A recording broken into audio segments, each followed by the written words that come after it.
On va enregistrer.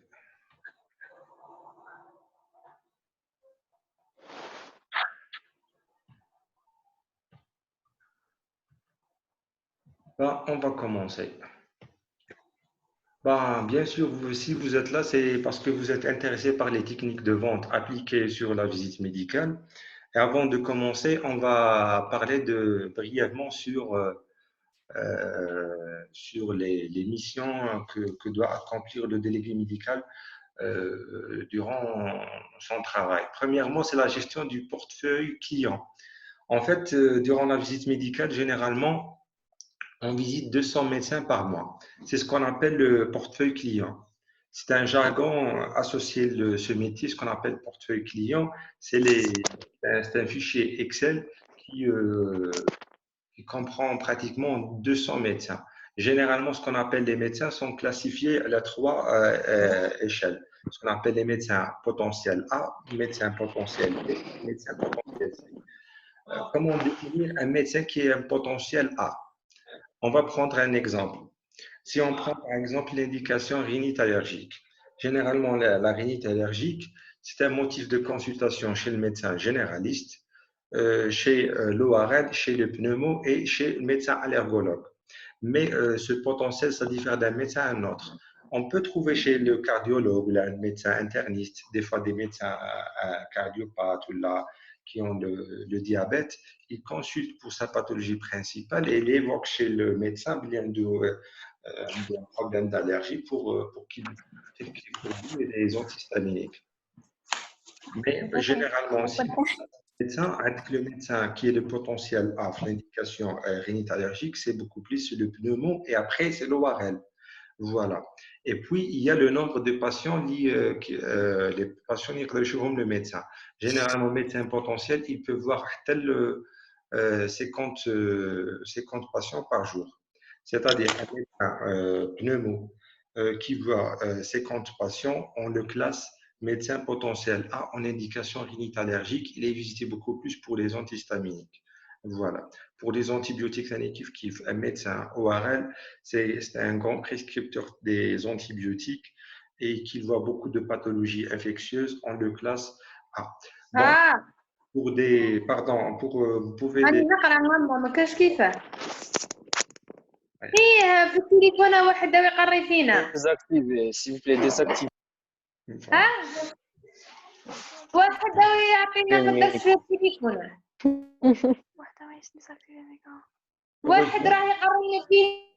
Heureusement, il y a l'option de je peux muter tous les participants. C'est bon, normalement c'est réglé. Je vais repartager avec vous. Bon, pour finir, ce qu'on appelle le portefeuille client. Deuxièmement, c'est la connexion régulière. Généralement, le médecin potentiel A, on le visite 2 fois par mois. Généralement, le médecin potentiel B, c'est 1 fois par mois. Généralement, le médecin potentiel C, on le voit 1 fois chaque 2 mois. Généralement, le médecin potentiel C, soit le médecin qui n'a pas beaucoup d'indications, là, le nombre des patients est très réduit. Là qu'il voit 3-4 patients, ce n'est pas trop nécessaire de le voir beaucoup. Mais généralement, le médecin potentiel A, il est un petit peu gâté parce qu'on le visite pratiquement 2 fois, jusqu'à 3 fois par mois, ce qu'on appelle la connexion régulière. L'utilisation de l'outil de reporting des ventes. Chaque laboratoire, il a sa stratégie. Généralement, il y a ce qu'on appelle un reporting, soit hebdomadaire ou là, journalier. C'est quoi le reporting, pardon, parce que mec, des fois, je dois donner l'accès des gens, je dois être admit all. Bon, le reporting, on mentionne les médecins qu'on a visités durant la journée et leur feedback. Des fois, les objections, des fois on rajoute est-ce que le médecin il était satisfait par notre produit, qu'il a donné des remarques, que ce soit sur le prix, sur les effets indésirables, je releverai le côté de la pharmacovigilance. Entretenir et développer des relations personnalisées, intègres, professionnelles, fondées sur le respect, l'écoute, le dialogue et le discernement avec les différents professionnels de santé. Là, c'est ce qu'on appelle le travail éthique. Il faut savoir que ce qui passe entre le délégué et le médecin doit être confidentiel. Ne jamais tomber dans l'erreur de partager ce qui se passe avec toi et le médecin avec d'autres médecins. parce que ça peut arriver, c'est la nature humaine, ça peut vous choquer, mais ça existe sur terrain. Tu trouves un médecin, il y son confrère, tu dis il n'est pas compétent, les machines, c'est un escroc, les nanani, nanana. Ça peut arriver, surtout si le médecin il est trop familier avec toi, il y a des trucs comme ça. Là, il faut garder ça pour toi, ne jamais faire passer ça à ses collègues parce que c'est pas bien pour le business. Bien sûr, parmi les qualités qu'on doit avoir, c'est le respect, l'écoute active et le dialogue. Il faut avoir ce qu'on appelle l'intelligence émotionnelle. Si on arrive avec un médecin qui est qui n'est pas très accueillant, il faut garder toujours le sang-froid. On est 40 participants. Bon, dernièrement, assurer la promotion des médicaments auprès du corps médical et informant, démontrant l'efficacité des produits des laboratoires selon les stratégies définies par la filiale et dans le respect du code de l'éthique de l'entreprise. Je mets par rapport la promotion médicale, c'est pas le délégué qui décide quelle stratégie thérapeutique. Généralement c'est le travail, c'est le chef de produit. C'est lui qui décide la stratégie thérapeutique. Je vais vous donner un exemple. Des fois qu'on avait avant, c'est pour les gens qui connaissent le Cedrox. Le Cedrox, c'est une céphalosporine de première génération. Il y a des indications, les angines, les infections respiratoires, les infections urinaires.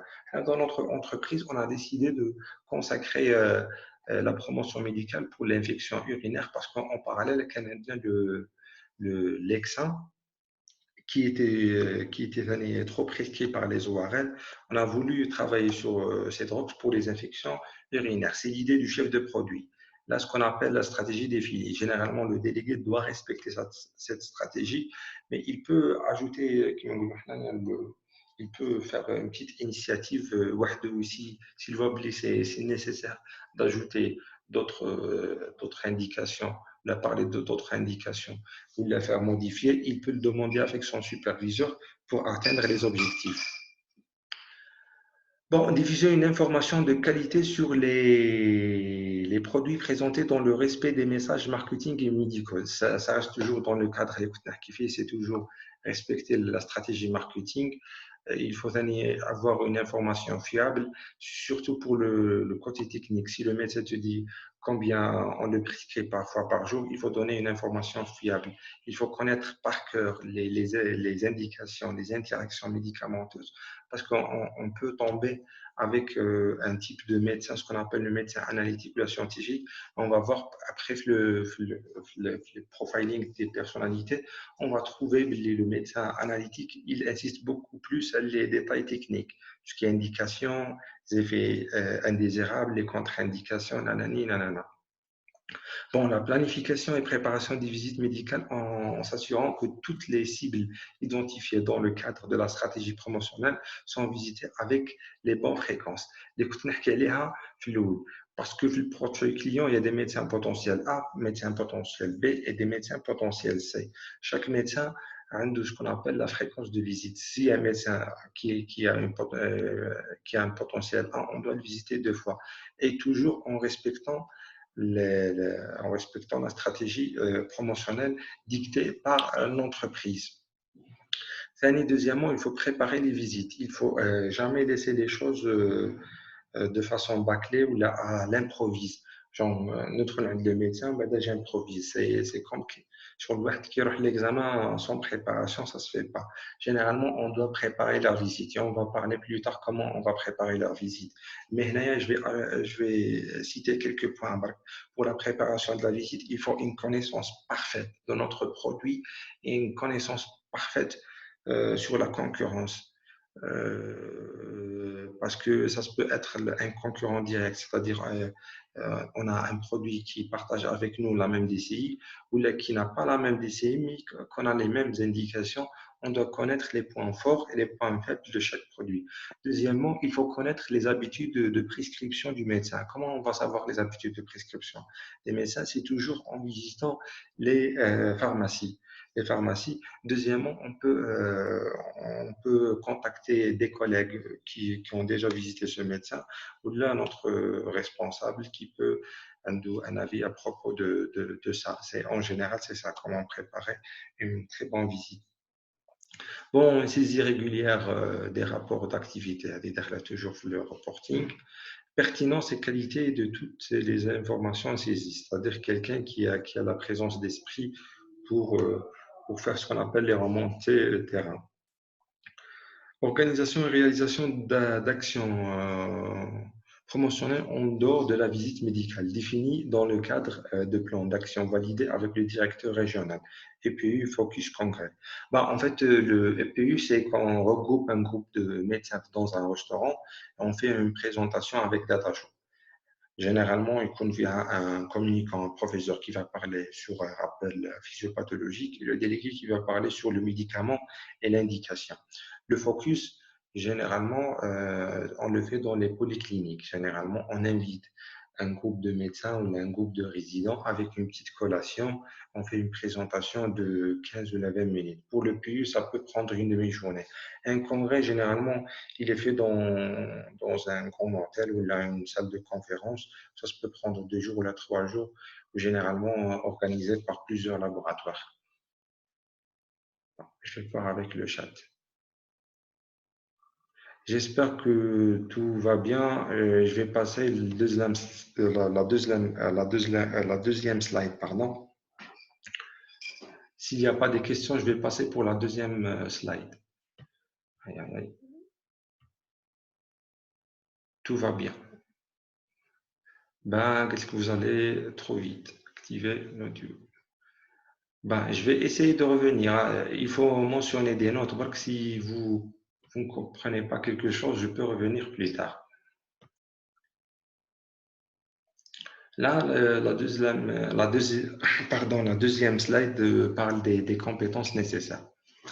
On va parler, le visiteur médical, il doit avoir 2 compétences. La première compétence, ce qu'on appelle la compétence scientifique. On va l'acquérir durant notre carrière universitaire, que ce soit en étant des pharmaciens ou des médecins, nanana. C'est ce qu'on appelle premièrement les connaissances techniques des produits vendus et les produits de la concurrence. C'est tout ce qui est les produits techniques, indications, effets indésirables, interactions médicamenteuses et connaissance parfaite de la pathologie. C'est-à-dire chaque médicament, ça va être promu pour une telle pathologie.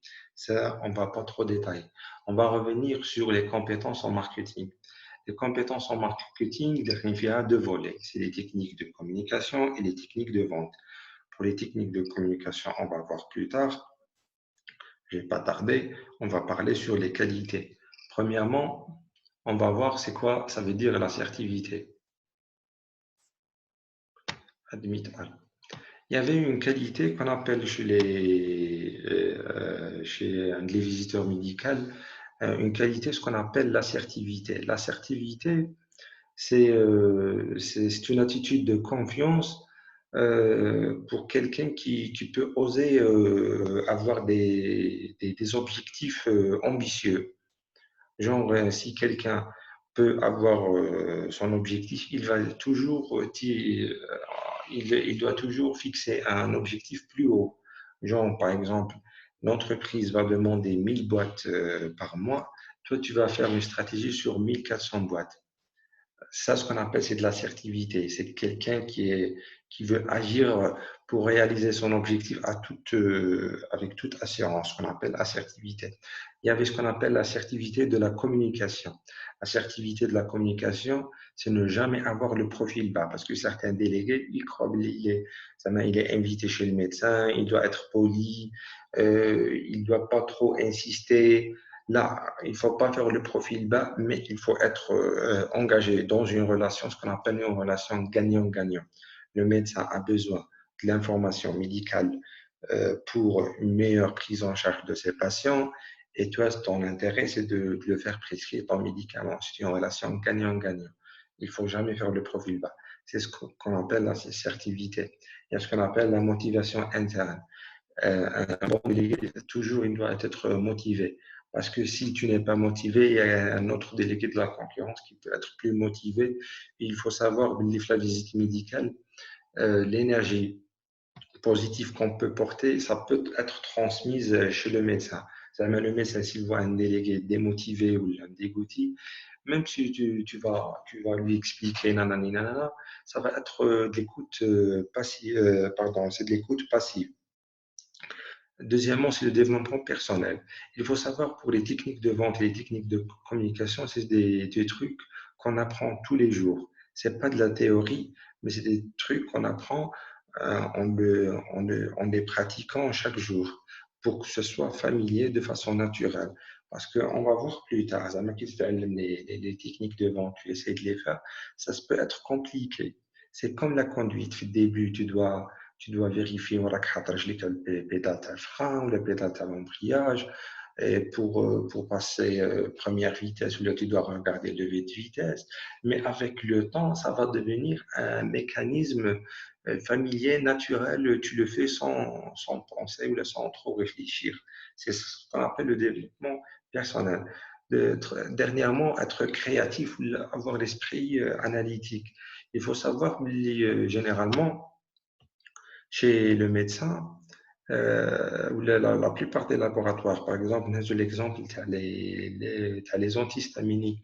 Tu vas remarquer que tous les laboratoires, ils ont le même message marketing. Ils vont insister pardon, sur l'absence de l'effet sédatif et l'efficacité. Et c'est un message marketing répété qui ça sonne mal chez le médecin. Il trouve un délégué de telle façon, telle face n'est pas sédatif, la Deslor n'est pas sédatif. Là, le médecin il est un petit peu perdu. Il faut être créatif, il faut donner un message nouveau ou il faut toucher d'autres besoins. Il ne faut pas garder tout ce qui est classique.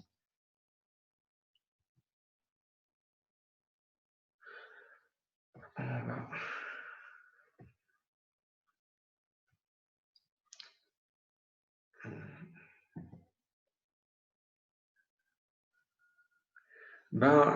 J'espère que c'est clair. On va passer ce qu'on appelle les profils de personnalité.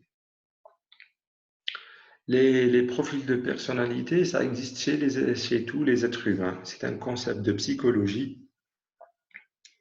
Il y a 4 profils de personnalité, ce qu'on appelle le driver. Le deuxième, c'est l'expressif. Troisième, c'est l'aimable. Quatrième, c'est l'analytique. Là, on va parler un petit peu sur la neuroscience. Il y avait ce qu'on appelle l'hémisphère, notre cerveau, il est divisé en 2 parties, l'hémisphère droit et l'hémisphère gauche. Généralement, l'hémisphère gauche, c'est l'hémisphère de la raison, des calculs. Et l'hémisphère droit, c'est ce qu'on appelle l'hémisphère des émotions. Il y a des gens qui travaillent beaucoup plus avec la logique, il y avait des gens beaucoup plus émotionnels. Le type des gens qui sont beaucoup plus dans une conduite raisonnable, ce sont le driver et l'analytique. Et pour les personnes beaucoup plus émotionnelles, c'est le type de personnes aimables et le type de personnes expressives. On va revenir sur le driver. Parmi les caractéristiques du médecin driver, c'est un médecin orgueilleux. Généralement, tu trouves son bureau, il est bien organisé. Il a l'air un petit peu sévère. Ou pourquoi on l'appelle driver? Parce que quand on a fait d'autres termes, il y a le leader. Parce que durant la conversation avec lui, c'est lui qui prend beaucoup plus la parole. Parce qu'il se semble chez lui, il est dominant en sa personnalité, où il impose sa volonté pour le délégué. Là, on va revenir, Inch'Allah, faire une autre formation, le driver, ce qu'on appelle le comportement assertif. Généralement, la plupart des délégués n'aiment pas visiter ce genre de médecin, alors c'est un médecin très potentiel. Tu le trouves, il est très arrogant. Des fois, il n'est pas trop accueillant, mais il n'aime pas trop parler il n'aime pas un caractère qui n'est pas professionnel. Genre, quand tu visites en tant que délégué, il faut être maximum avec lui professionnel. Ne jamais sortir de la conversation. Par exemple, si tu trouves un médecin driver, ما يباليش تهضر له sur le climat ou sur le football ولا تقول له الحراك ولا je ne sais pas. Il dit écoute mon fils, fais ton travail ou un truc comme ça. Il va être vraiment très, très sévère ou très choquant par rapport à son attitude. Deuxièmement, quel est le type de médecin expressif? Généralement, les délégués, c'est un médecin expressif. C'est un médecin il aime trop parler. Il est comme le driver, il est dominant dans sa relation avec les délégués médicaux. Il aime imposer sa volonté. Sans problème, il n'écoute pas trop. Il parle trop, il n'écoute pas trop. C'est un médecin qui donne facilement son engagement, mais qui répond rapidement à la prescription. Tu le visites la première visite, tu peux tirer une prescription dès la première visite. Son problème, il peut être l'ami de tout le monde, c'est-à-dire qu'il peut prescrire pour tout le monde. C'est un médecin qui est trop exigeant côté prise en charge, formation continue. C'est quelqu'un qui perturbe le délégué. Il n'aime pas tout ce qui est cadre professionnel. Donc, généralement, sur son bureau, il aime bien mettre des photos de sa famille, des trucs comme ça.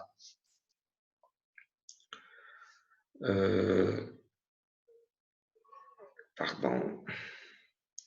Pour le type de personnalité, aimable. Aimable, généralement, c'est le type de médecin qui est trop sympathique. Il te met à l'aise, il te laisse parler, il n'aime pas te vexer. Son problème, il ne fait pas des objections. Il garde ses objections pour lui parce qu'il n'aime pas vexer le délégué. Généralement, il est très accueillant, il est très chaleureux. Pour lui, c'est très important les relations humaines. Et finalement, pour l'analytique, c'est un type de médecin, ce qu'on appelle le médecin scientifique. C'est un médecin qui aime les chiffres, qui aime les études. Sa prescription généralement basée sur des recommandations scientifiques. Il aime la réflexion, il aime être convaincu par la logique. Il prend beaucoup de temps pour être convaincu. Généralement, c'est difficile de faire prescrire de la première visite. Généralement, le type de médecin, quand tu le présentes un produit, il dit d'accord, je vais décider. C'est-à-dire, il est très prudent.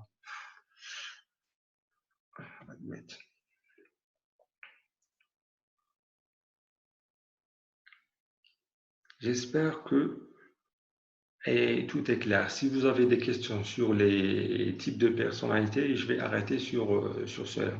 Si vous avez des questions, vous pouvez les poser soit en activant le microphone ou là, dans la barre du chat. Si ça va, je vais aller le 5e slide. Bonsoir tout le monde. Bonsoir docteur. Oui, tfadli. S'il vous plaît, donc du coup, quel est le type de médecin le plus facile pour prescrire? Pour prescrire, c'est beaucoup plus l'aimable et l'expressif. Pour le type de médecin le plus fidèle, hein. Généralement, le driver et l'analytique, ils prennent beaucoup de temps pour adopter un nouveau médicament, mais une fois il adopte ce médicament, il le change difficilement. C'est-à-dire de façon efficace et l'aimable et l'expressif. Généralement, la première visite, il peut faire une prescription. Le problème, c'est l'ami de tout le monde. J'ai délégué de Hikma. Après 2 jours, j'ai délégué GSK, tu vois. D'accord, oui, je vois. Ou généralement, ce sont des gens émotionnels, c'est-à-dire par rapport aux émotions. Et ce qu'on appelle, il y avait une différence entre convaincre et persuader. Convaincre, c'est beaucoup plus, c'est de la logique. Persuader, c'est beaucoup plus tout ce qui est émotionnel. Sauf pour le driver et analytique, ce sont des médecins qui sont beaucoup plus le cerveau raisonnable. Mais il te fait pas plaisir. Genre, s'il n'est pas convaincu, il va pas le prescrire. Il s'en fout éperdument. Quelqu'un de l'aimable, genre, il dit que c'est un délégué qui sur l'hygiène tout le temps, je dois le prescrire. Il n'est pas obligé de être convaincu à 100%. Le problème, c'est à l'aimable, il s'inquiète beaucoup pour les patients. Quand tu lui présentes un produit cher, l'expressif, non. il s'en fout éperdument, mais les patients pour lui, ils veulent je suis un médecin potentiel et génie. L'expressif, il aime bien être flatté. يحب واحد يقول له بلي docteur, vous êtes le meilleur médecin de la région maintenant. Il aime être flatté. Bon, pour le driver, l'analytique, il n'aime pas tout ce qui est langage de bois. Je vous le dis, c'est pas, il faut être vraiment un professionnel. S'il y a d'autres questions, je suis à l'écoute. C'est bon pour le moment. Merci beaucoup, docteur. Pour les autres, Merci. on va partir le cinquième slide. Il y a des gens qui déconnectent maintenant.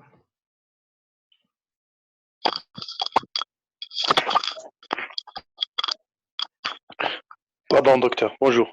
Bonjour. Bonsoir. Vous m'entendez? Bonsoir, en fait. J'aimerais juste savoir, s'il vous plaît, par rapport au profil driver, est-ce que ce serait pas un profil instable vis-à-vis des habitudes de prescription?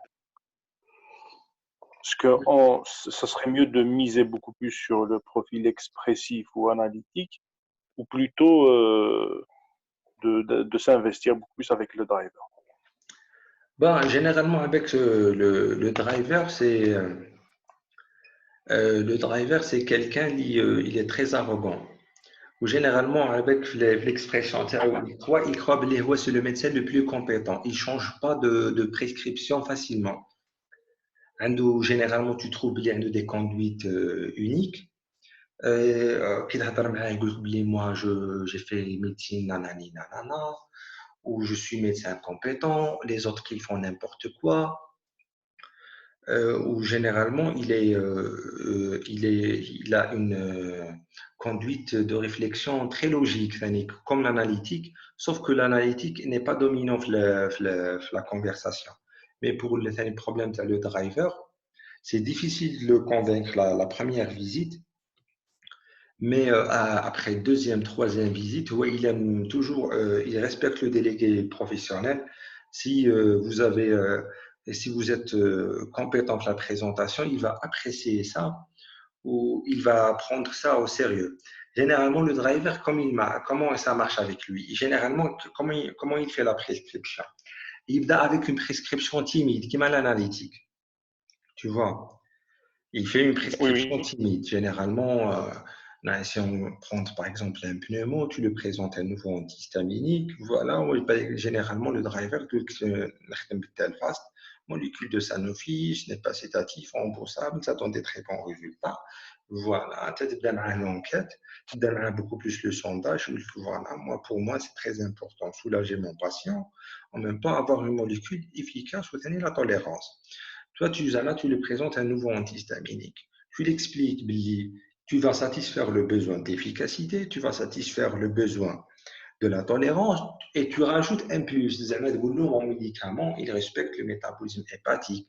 Où je vois, docteur Billy, vous avez beaucoup de patients, qui font partie de la population gériatrique. Et je m'inquiète beaucoup plus pour leur foie. Là, ça peut le toucher. Généralement, qu'est-ce qu'il va faire? Généralement, il va faire une prescription à 2 par jour. Il va attendre le recul de leur patient après un mois ou 2 mois. Il va augmenter la prescription. Tout dépend le retour positif ou négatif des patients. Tu vois? Il va Oui. adopter la molécule plus tard. Généralement, les médecins drivers, ce sont des médecins potentiels. C'est rare qu'il y ait un médecin driver qui n'est pas potentiel. Généralement, la Très plupart des médecins potentiels, 50, 60 patients, c'est des médecins driver. Je ne sais pas, est-ce que j'ai bien saisi la question? Est-ce que j'ai opté ou là? Il y a quelques Oui, oui, commentaires. je vous remercie. C'est juste, je cherche un petit peu la nuance entre le driver et l'expressif. C'est ce que je n'arrive pas beaucoup plus à distinguer, la Ah, différence entre ces deux profils.